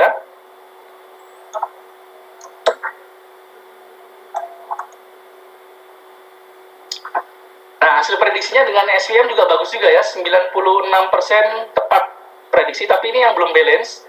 Kita bisa melihat yang balance 95, nggak beda jauh sih. Balance akurasi ini, kadang-kadang sebuah algoritma itu dia lebih baik memprediksi yang kelas tertentu ya, kelas 1 dia lebih bagus daripada kelas 0 misalnya. Kelas 1-nya selalu benar nih, tapi kelas 0-nya salah nih. Nah, dia di akurasi nggak tampak. Kalau itu kita pakai apa? Kita harus pakai balance akurasi. Nah, biasanya kalau dia hanya baik di satu kelas saja, timpang nih antara yang accuracy dengan balance akurasinya, seperti itu. Jadi ternyata kita juga bisa menggunakan algoritma data mining yang prediktif untuk memprediksi terjadinya fraud pada transaksi kartu kredit seperti itu. Dengan variabel-variabel tertentu ya, tentunya seperti itu. Nah, lalu bagaimana kita membaca ini, membaca confusion matrix dan ROC? Nah, saya jelaskan sekarang. Baru nanti kita berdiskusi. Ada sudah saya jelaskan di sini ya, di evaluation matrix.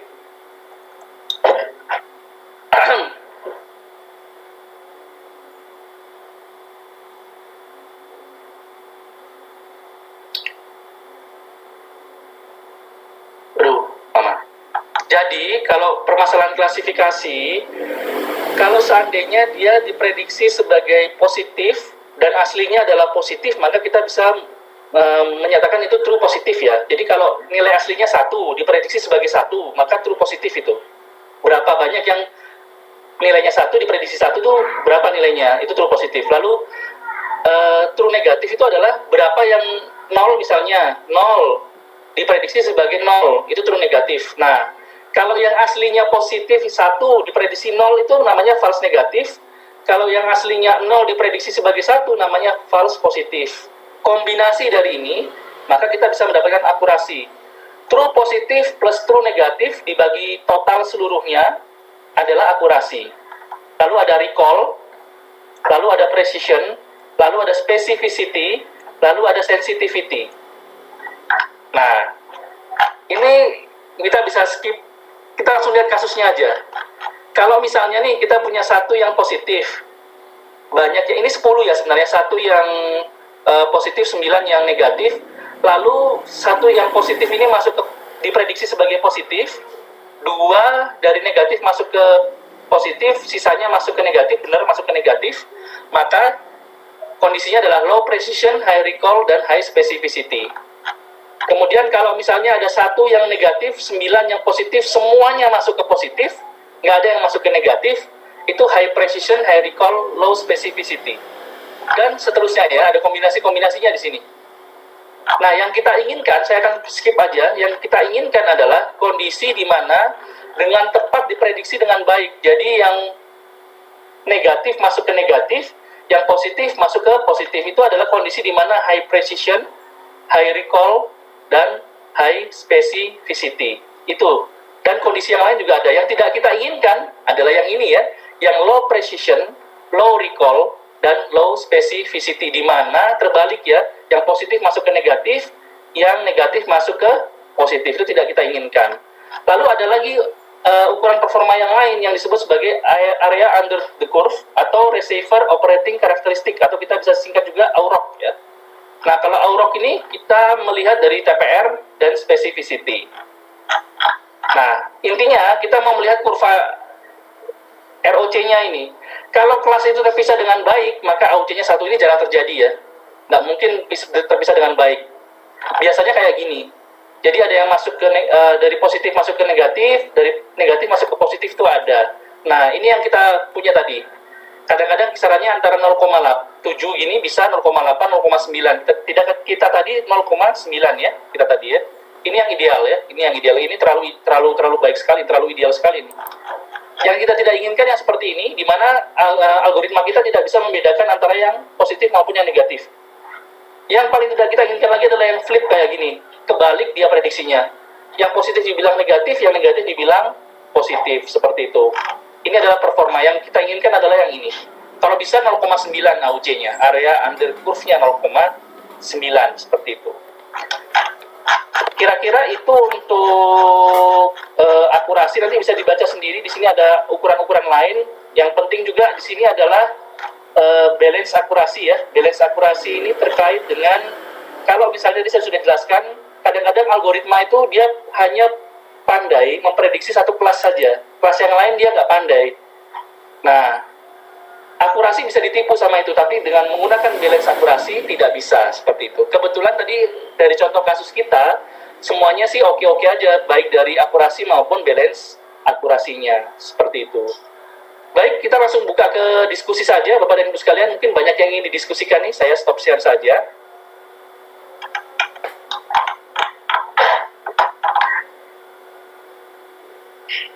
Oke, banyak yang live karena memang waktunya hampir berbuka puasa. Baik, ada yang ingin ditanyakan Bapak dan Ibu sekalian terkait dengan apa yang sudah saya sampaikan tadi, karena memang sudah hampir berbuka puasa. Kalau memang tidak bisa disampaikan di sini, nanti bisa disampaikan di grup ya. Bisa disampaikan di grup. Saya akan tetap, grup diskusi itu akan tetap saya buka untuk berdiskusi lebih lanjut, karena mungkin waktunya tidak cukup ya. Waktunya tidak cukup karena memang sebenarnya materinya ini cukup padat, banyak yang dibahas. Estimasi saya ingin lebih lama, tapi saya juga, karena nanti pasti kalau sudah kan harus tarawih dan lain sebagainya, agak repot juga pastinya. Jadi mungkin kita lanjutkan diskusinya nanti di grup saja, seperti itu. Kalau misalnya sekarang ada yang mau berdiskusi nggak apa-apa, tapi kalau misalnya nanti mau dilanjutkan di grup, monggo silahkan. Nanti recordingnya akan saya share, mungkin nanti malam atau besok, seperti itu. Kalau ingin mencoba mengimplementasikan permasalahan Bapak dan Ibu sekalian di Excel, nggak apa-apa. Siapa tahu ada contoh-contoh kasus yang mau dicoba di Excel, bisa, mau dicoba di R, saya bisa bantu. Wah, kalau prediksi harga saham, saya khawatirnya nggak cocok kalau pakai SVR, Pak. Takutnya nanti blesetnya jauh juga. Sebenarnya sih bisa-bisa aja kita coba ya, bisa-bisa aja seperti itu, tapi nanti takutnya bleset seperti itu. Bleset itu apa ya? Meleset ya? Iya, iya. Demikian Bapak dan Ibu sekalian, bisa nggak berjalan di Google Sheet? Ini solvernya bisa kita modifikasi ya, jadi ada juga yang open solver namanya, kita bisa pakai open solver. Jadi nanti bisa kita jalankan di LibreOffice. Apa yang saya sampaikan tadi bisa dilakukan di LibreOffice maupun di Google Sheet sebenarnya, tinggal disesuaikan aja sintaksnya, seperti itu. Sebenarnya sama aja. Cuma mungkin yang kayak tadi mencari nilai eigen ya, saya nggak tahu padanannya di Google Sheet ada nggak pakai real stat. Intinya kan cuma di situ aja ya, kalau PCA bagaimana menghitung nilai eigen dan vektor eigen, seperti itu. Baik Bapak dan Ibu sekalian, itu dari saya. Mungkin masih banyak kurangnya. Saya berharap diskusinya tidak berhenti sampai di sini saja. Kalau ada yang ingin ditambahkan, ingin ditanyakan, ingin didiskusikan terkait apa yang saya sampaikan, bisa bertanya di grup. Nanti kita lanjut, kita bisa japri-japri, nggak apa-apa. Ingin mengimplementasikan apa yang saya sampaikan, monggo juga. Terbuka kolaborasi juga monggo, seperti itu. Baik, terima kasih Bapak dan Ibu sekalian. Karena sudah mau memasuki waktunya buka puasa, saya akhiri sampai di sini ya. Kalau tidak ada pertanyaan lagi. Sampai jumpa di lain kesempatan. nanti kok untuk evaluasi kegiatan workshop kita kali ini saya sampaikan di grup ya, mohon diisi ya Bapak dan Ibu sekalian ya. Mohon diisi untuk perbaikan kegiatan yang sama di masa yang akan datang. Seperti itu. Oke, Sun. Assalamualaikum. Baik, sama-sama Pak. Baik. Monggo silakan di lift Bapak dan Ibu sekalian. Terima kasih Pak. Sama-sama. Sama-sama. Terima kasih, Pak. Sama-sama Pak.